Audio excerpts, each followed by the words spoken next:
For as long as I could remember, we mirrored each other, from hair braids to bicycle.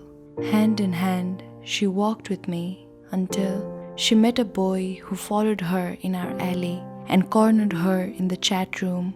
His light brown short spikes didn't seem so abnormal to caution about him, and she always carried her heart in her sleeves.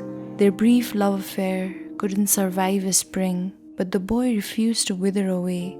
When his 3 words were no longer enough, he unfurled his rage in the form of a picture he had saved.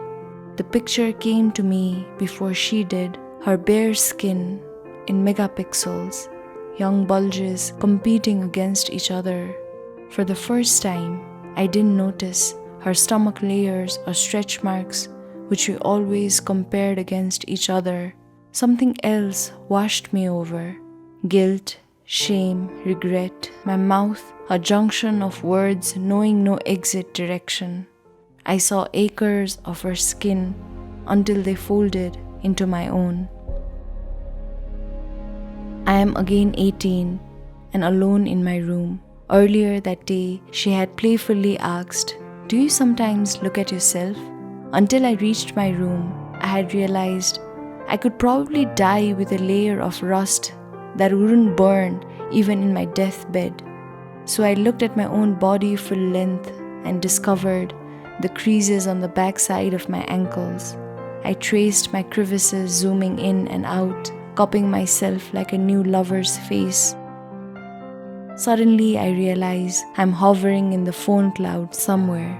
This is me, her, they, you, she, us, our pictures floating in strange hands, sold in the value of discarded paper and glass traded in locker rooms.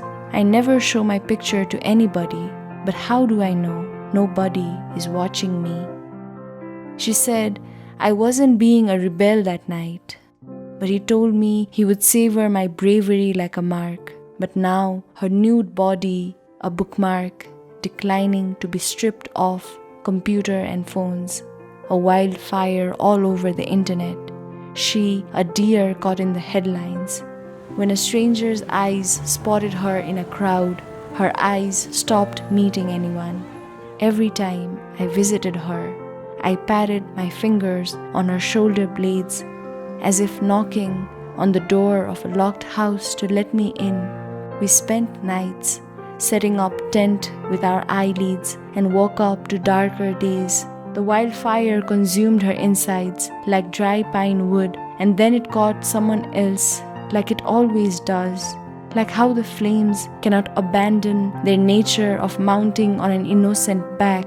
But my best friend didn't break. She just melted into somebody else.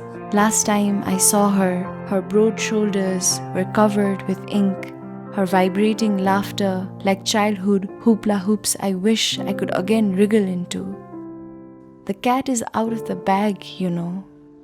I have nothing to hide, she winked.